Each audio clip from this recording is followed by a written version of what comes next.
time, how to escape bad code. I'm Josh Justice and I work at Big Nerd Ranch. I want to say thanks to the organizers for letting me be here, and to everyone else watching, I'm glad you're here. Maybe you can help me out with something. I have to work with some really bad code right now. Now, no offense to whoever wrote it, I assume it was good enough for the time, and I've written my share of bad code myself, but I'm just telling you how I really feel right now. It is code that's really hard to work with at the moment. Let me show you some of it. There's some really long components that I could show you, a couple thousand lines, but that's a little overwhelming for a conference talk. So instead I found a smaller one, but it's still one that shows a lot of the problems that I'm experiencing. So I have a screen here. It's a restaurant list in a restaurant app. We can see pasta place, salad place. We can add a new restaurant. I'm in an ice cream kind of mood, and it gets added in there. You can see my backend server is a little bit slow, but I'm doing my best. I can also delete. But notice there's no loading state on the delete button when I delete it. It just takes a few seconds for the server to load it and then it disappears. And that's the change that I've been asked to work on, is to add a loading state, a deleting state for the delete button for a row. So let's take a look at the code and see how we can do this. As I go through here, I've got a restaurant list component. It's taking in some pretty typical props, a list of restaurant, a loading and load error prop, and a reload function. Now, as I go through here, there's a name state. What name is that? Maybe it's the new restaurant name. I can't really tell. There's an adding state that's true or false. That's probably the add button loading. There's also an update error message. Well, we're not really updating here. We're adding and deleting. Is it one of those? Is it both? I'm not sure. We're returning early if we're loading or have an error with a little message that shows up. I'll reload to let you see that loading message in here. Just pops up a little loading message. Now let's look at the JSX. All right, so there's a lot of nested components here. We're using low-level React Native built-in components. Multiple levels of nesting, and check this out. We have an inline on-press event handler. It's a multi-line function including a fairly complicated promise chain. Wow, okay, that's a lot. Also, my team prefers async and await, so that takes a little bit to process, but we'll keep moving on. And in the flat list, we've got the render item. That's inline JSX in there as well, just embedded in that function.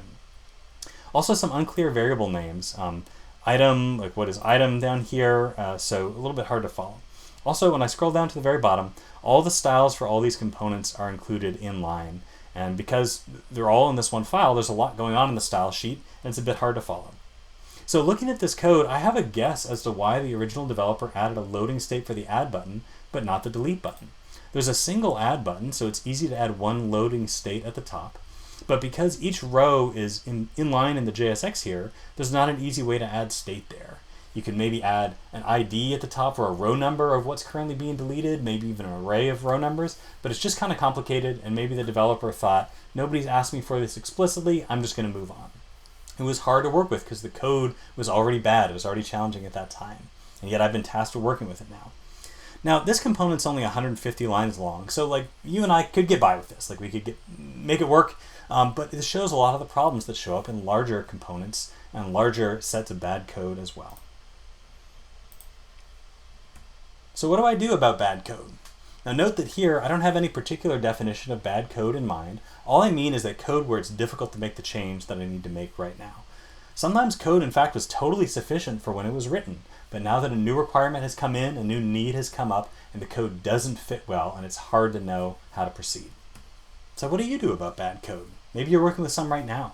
Maybe it's a lot bigger than the component I showed. Maybe it's so complex you can't even figure out all of what it does. So if you're like me, some options you might take are, you might try to work around the bad code. Just leave it as it is, make the minimum line changes to get things working, then move on and try never to think about it again. That can be hard though. It can be slow to understand that code. It can be slow to make the change. And then if you introduce a bug, it can be slow to identify and fix it. The development will go fairly slow. Also, when you add in workarounds, you're not making the code any better. So this means the next time that you or another developer has to make a change, it'll be even slower. There's now more messy code to have to work through. So working around it doesn't make things better in the long term. What about rewriting bad code? That's another option. I can say, we've had enough. We cannot go any further. We need to rewrite it and do it right this time, or do it right for the new situation this time. This can be appealing. But also, rewriting is a big chunk of work that doesn't deliver features to the user and that can't be interrupted. What I mean is, if you're halfway through a rewrite and then an urgent request comes in for a bug fix, you need to decide what to do. You can put that work on hold, do the bug fix, and then pick it back up, and then roll the bug fix back in, and then hope that another bug fix doesn't come along before you're done the rewrite. Or you can say no to the user and no to the business and say, I need to finish my rewrite first before I fix your urgent problem.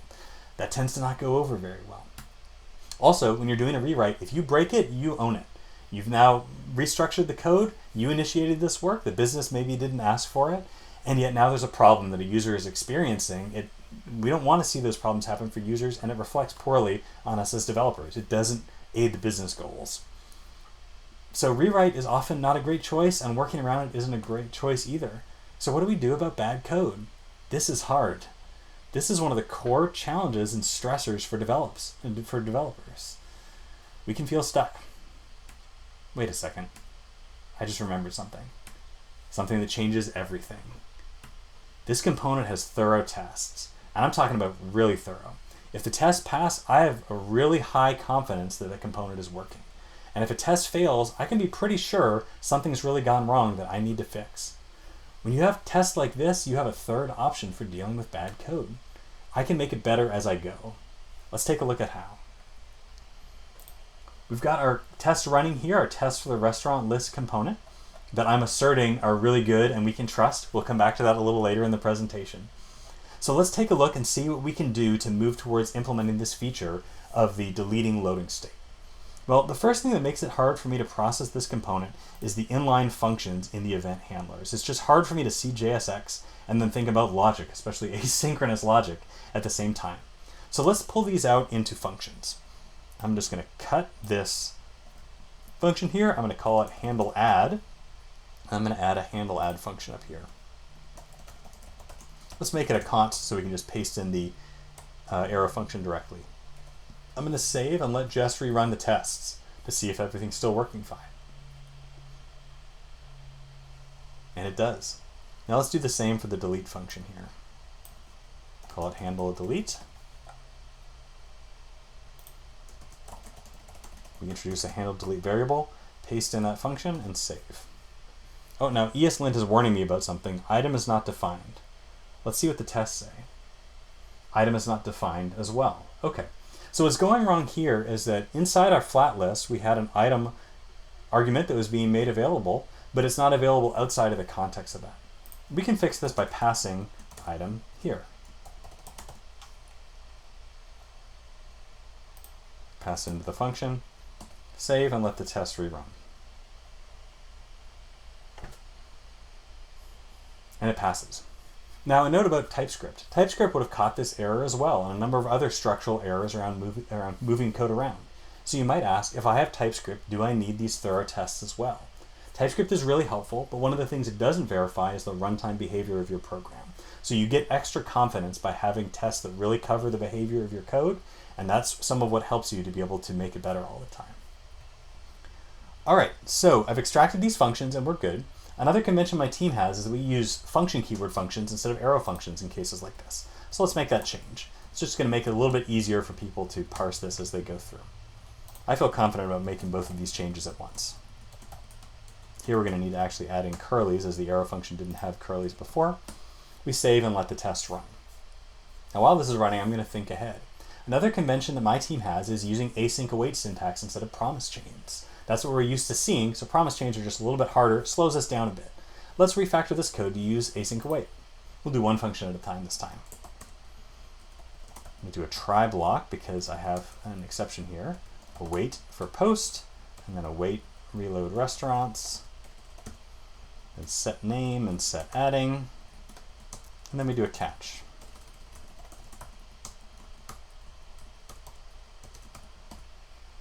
Save, and we'll make sure that everything is still good at this point. Yeah, we're good. I'm going to go ahead and do the same with handle delete.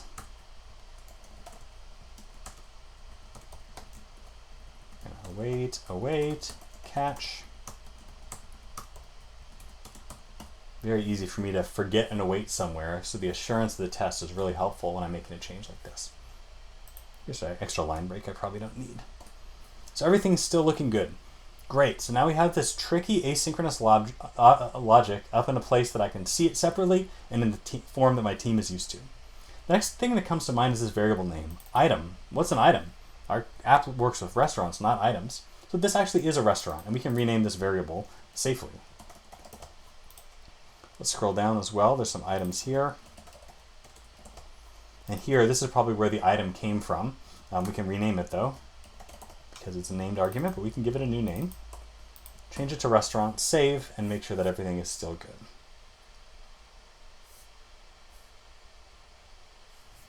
There. Now, how do I want to implement the delete status? Well, there's this inline JSX for each row, but if I pulled out each restaurant row into its own component, I could add its own state in there that it could track to track when it was deleting. So let's do this one step at a time. I'm going to copy this inline JSX and create a new component. We'll create it in the same file, at least for now, to make it easy. You can call it restaurant row. I'm going to let ESLint tell me what arguments I need to pass into it. So I'm going to save. I need a restaurant, so that's fine. Now let's think about this handle delete function. It's not typical in React components to pass in a data item and then a function that's going to be pass that same data item back. It's more typical just to have an event handler. Maybe it wouldn't even be given any arguments, but you can just define outside what you want the functionality to be. So I think I'm going to do that. We can call this onDelete. We can paste that into here. Now when we implement restaurant row up above, replacing this existing code, we can say restaurant row with restaurant equals restaurant, and then we say onDelete, and there we can pass in this handler function. Delete the other JSX and save. And because of the way React Native Testing Library renders out your full component tree, even though this is pulled out into a child component now, our tests of deleting and tests of rendering out the names of the restaurants are still going to pass. We're testing this parent component and child components in integration, and that allows us to do this kind of refactoring. Now that we have a restaurant row component, it's a convenient place to put the state for the deleting. So let's do that. Call it deleting, false by default. And now let's create an async function, call it handle delete. It's going to handle this. First, we're going to set deleting to true. Then we're going to call await onDelete, calling out to the parent for that delete functionality. Then after we're done, we're going to call set deleting false. We're going to use handle delete for the button handler instead of calling onDelete directly. And now we have a deleting prop that we can use to add the styling and the disabling as we like here. So first we can change the text. We can say if we're deleting, then say deleting. Otherwise, just say delete. We can also disable the pressable. And finally, we can add some styling here. There's some styling up above for when the text is disabled. And in this case, we'll say when we're deleting, style it with button text disabled. I'm going to save and make sure that we haven't broken any of the existing functionality as we added in this new functionality. Now, as a note here, in a real application, I'd be writing a test alongside this new functionality to make sure it's covered as well for the next time we need to refactor. For expediency in this talk, we'll just write the functionality. The test all passed, so we're good. So now let's take a look in the app and let's see it running. Reload the page just to make sure we get a fresh start. Loads up. Let's add that ice cream place again. We click add. We still have that nice loading state there. Now let's click delete. Ah, nice deleting state. It's showing up okay. Oh, we got a warning though. Can't perform a React state update on an unmounted component. So because I've gone through this before, I know what's going on. After onDelete succeeds, the row is removed. But then after that, we call set deleting false. And we're setting the state on this unmounted component. So the way we can handle this here is that we can put this in a try block. And then only in the case of an error do we set deleting to false. We don't actually need to set it to false if the row is going away to begin with. Let's save this. Let's try it one more time. Ice cream place. Now let's delete it. And it deletes nicely and cleanly. So let's look back over what we've done. We were able to make these changes one bit at a time to get to the component to a state where we have the asynchronous logic in one place, we have the JSX in another place. We pulled out the restaurant row child component and we're able to easily add state to it in a very simple way once we have that child component pulled out. Now you might say to yourself, hey, we have another component up here, or a set of components, the adding row, that it would be nice to pull that out as well. It's nice to have this higher level abstraction of a restaurant row. It would be nice to have an add restaurant form as well. And one of the nice things about this approach to testing is that we can do that change now or later. The test will cover us to allow us to move it out. And so if it's easy and useful for us now, we can pull it out at this time.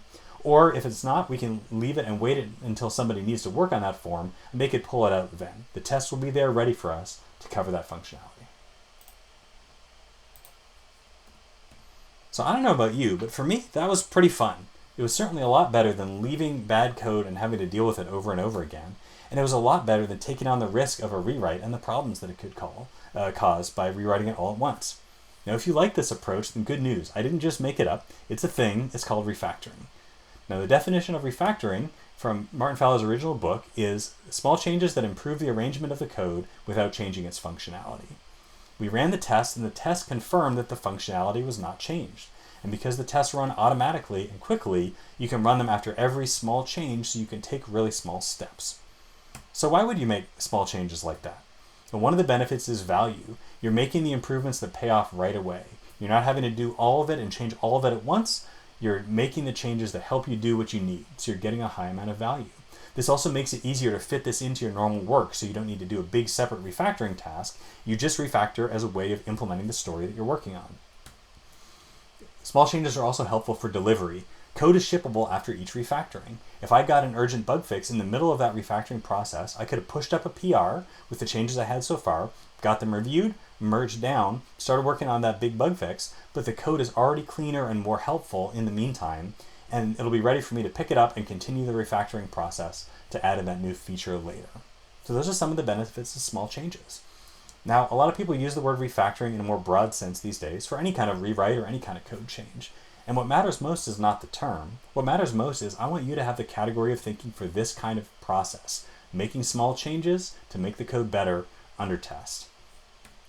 So what do we do about bad code? We have the option to make it better all the time. And you can make better just the parts that you touch. You don't have to pick between leaving all the problems in place and trying to do an enormous task of making everything better all at once. You can make it better all the time. If. There's an if. And it's a big if. You can make it better all the time if you have comprehensive tests you can trust. Well, there's the catch, right? You might say, trust our test. I can hardly stand our test. A lot of us have bad experience with tests, where the tests are incomplete, they're flaky, they're unhelpful, and they actually prevent change rather than making it easier. So in light of that experience that many of us have, is it even possible to get comprehensive tests that you can trust? It may seem impossible, but there is one way: test-driven development. So what test-driven development is a three-step process where you write the test before you write the production code. Step 1 is you write a test and you see it fail for the new functionality you want. Step 2, you write just enough code to make the test pass. And in step 3, you refactor. You rearrange the production code or the test code to make it simpler and easier. This is also referred to as red, green refactor. And the first step is red because the new test you write is red. Then you make it green, you make it pass. Then you refactor. There's no color for that step. If you want to be able to refactor the way that I've shown, to be able to make it better as you go, TDD is totally doable and will get you there. So let's take a look at how. We're going to rewind time to before this component was written, and we're going to test drive out the component to get to the point where you have that test coverage you can use to refactor the way that we did.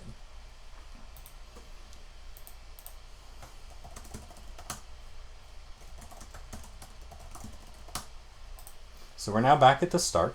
We have our restaurant list that's just an empty component, and our restaurant spec that is just a little bit of test data that's empty. And our test runner says that our test suite must contain at least one test. So we're ready to write. All right, so what do we want to do to build out this component? What functionality do we need it to have? First thing we need that comes to mind for me is displaying the names of the restaurants. So let's write a test for that. When restaurants are loaded, it displays the restaurant names. We're using Jest and React Native testing library, as is extremely common in the React Native world. So we're going to render out the component. We're going to pass in these restaurants, this test data that's been set up here, just with an ID and a name. That's all that's needed. And then we're going to check for the restaurant names. Expect screen.queryByText. And we do restaurants 0 name to be truthy. That is, it's not null, it is actually found in the document. We'll do the same for restaurant 1 name. We're going to save, and this is our red step, so we expect the test to fail. And it does. The restaurant name is not found.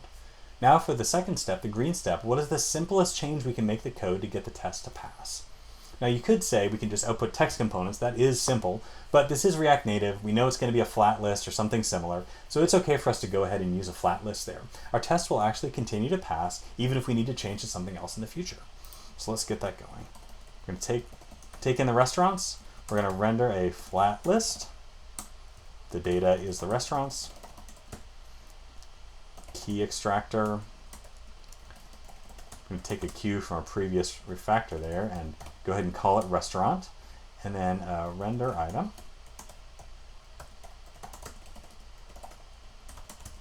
And here we're just going to say text restaurant name. And I got to close my tags, and this should be enough to get the test to pass. And it does. Great. So let's keep moving on. We don't need to pull up the simulator yet. We can check that out a little bit later. So what other scenarios do we need to cover? Well, there's the error state as well. We want to show an error message if we can't load the restaurants. So let's describe that scenario. When there is a loading error, it displays an error message. I'm going to render the restaurant list again, load error, and that's just a Boolean prop, so that'll be load error is true. And then we're going to look for that error message. An error occurred loading the restaurants. Just deciding on the error message we want to be there. Save, and we're in the red step, so this should fail as it tells us the new functionality we need to add to the component. All right, we need to get this error message showing. What's the simplest way to do that? Simplest way is just to stick it directly into the JSX here. Let's add the rest of this fragment. I'm going to pull in text and just add that message. Save and let the test pass. Now you may be extremely confused or worried about what I just did because I just made the error message show unconditionally. Obviously that's not what we actually want to happen. We don't want the error message always to show. But here's a reason to follow the green step fairly rigidly and write the simplest code to make the test pass. Yes, we want the error message to sometimes not show, but we want to make sure we have a test for that scenario so that we can be confident in our future refactors. So we write the simple things now, and then we think, what test do I need to write to drive me to the richer behavior that I need? In this case, what we want to do is thinking about the scenario when the restaurants are successfully loaded, we want the error message not to show. So now we add that condition to that test to make sure it's covered before we write that logic. In this test, we can add this here, and we can say expect that message to be null, meaning it's not found in the component. We save, we're back in the red step now, and the test fails. We expected that message to be missing, but it was in fact found. That's what all this nonsense means. So now we have a test driving us to add in the logic. We can look for load error. We can say if load error, return the error message. And now this should cause both of the tests to pass. So the error shows when it should, and it is hidden when it should be. They pass. All right, what other functionality do we need here? We need a loading state as well. Conceptually, I think of that as before the restaurants being there, so let's put it at the top of the file. Describe while loading. It displays a loading indicator. Render out the component again. You have a loading prop. Now, in a real application, you might have a loading icon, and there might be some accessibility attributes that you'd use to look it up to make sure that it's loading and that's available to screen readers as well.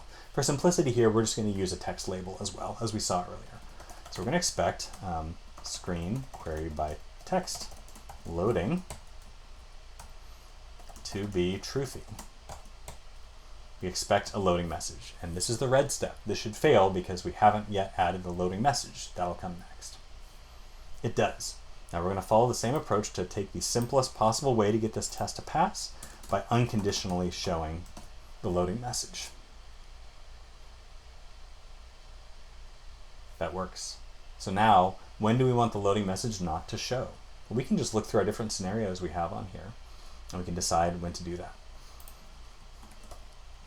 When the restaurants are loaded, we don't want the loading message to show, so we can paste in that condition here and say to be null. We save. This should fail. We're back at the red step.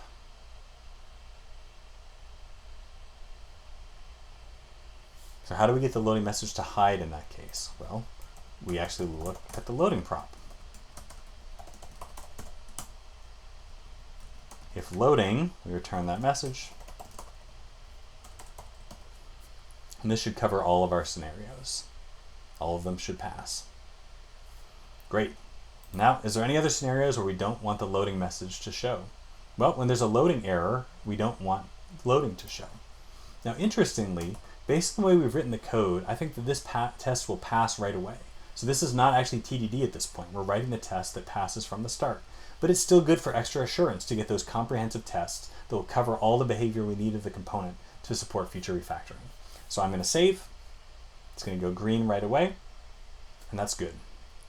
Now I've glossed over the refactoring step of TDD so far, and you don't need to refactor after every time you go through, but you keep an eye out for duplication or other things that are complex that you want to remove. In our case, these repeated text strings in here make me nervous. I'm nervous that if the text changes in the future, we might get false positives or false negatives, and that they may not all match up. So let's extract them to variables. Loading message is equal to loading. And now we'll use that variable in all these tests. Loading, this ensures we're looking for the same string each time. We'll also pull this one, load error message.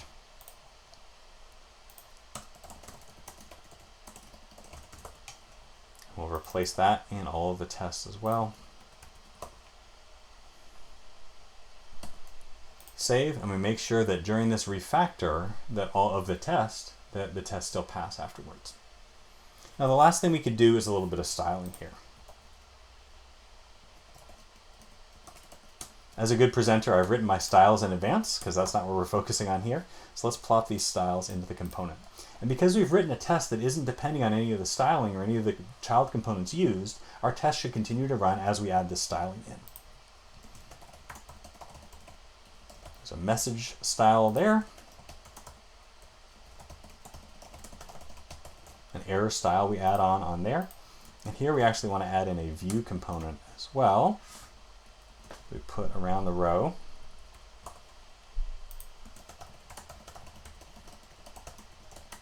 Restaurant row, and the text is restaurant name. And before I save this, let's take a look at the running code. So it works, but it looks extremely plain. It's very simple. There's not a lot going on there. So let's now save these changes to add these styles in. Oh, I forgot to import style sheet. All right, now we have separators. So this is now a real list. That's very nice. If we reload, there's at least a little bit of spacing around the loading message, so that's nice. And if we temporarily hardcode the load error to true, we can see a red error message. So we have some styling now. But all of the tests are still passing. So we have the safety to make visual changes, other changes to implementation details of the component, and our tests still cover us and give us assurance there. Now, we don't have time to run through the whole TDD process in this presentation to get back up to the point that we started from. But if you go to reactnativetesting.io/gettingbetter, you'll be able to see the rest of the sequence here. The rest of the TDDing of all the steps, including adding and deleting. You'll be able to see more refactors like extracting the add form, extracting those child components to other files, and switching to React Native paper. You'll also see testing child components directly and a discussion of whether you would or wouldn't want to do that. There's also resources for learning more about test-driven development in React Native. So there are a number of benefits of test-driven development. It helps you catch more bugs. It can influence the design of your code in positive ways. But I believe the biggest benefit of test-driven development is that it equips you to make your code better all the time. It equips you to refactor. Now, you don't need to write tests exactly like mine. That's not the point. The point is, write whichever kinds of tests give you confidence to make it better all the time. Maybe that's different granularity for you. Maybe that's a different testing tool. On React on the web, that'll certainly be different. But whatever tests give you that confidence to be able to make changes in small steps and to feel good that you haven't broken anything, that's what you need. Now you might say in response, and a number of people do, TDD is too much work. And it is true that it takes effort to learn it and it takes effort to apply it ongoing. But you know what else is a lot of work? Living with bad code forever. And that is not work that I want to do. I do not find that motivating. I want to escape bad code. You're going to deal with bad code somehow. You don't want to work around it, and you often can't rewrite it. It's often not an option. So there's one way I know of to escape bad code, and that's to make it better all the time by using refactoring and thorough test coverage. Now, imagine what would happen if more of us tried to write software this way. Imagine coming into a new code base totally confident that you could trust the tests because the previous developer used test-driven development to cover it. At that point, it wouldn't matter very much how bad the code is or how new and different the requirements are because you could always rearrange the code to fit the new situation. That would be a really great place to work and a really great situation to be in. That's where I want to be. TDD leads to great tests. Great tests allow you to make it better all the time. And making it better all the time leads to great code. I'm Josh Justice. I'm a principal architect at Big Nerd Branch. We build apps with React Native and native iOS and Android and web apps as well. Let us know if we can help you. We also do corporate training. If you go to reactnativetesting.io/gettingbetter, there's ways to get in touch with us. Thanks so much, and I hope you've gotten something helpful out of this.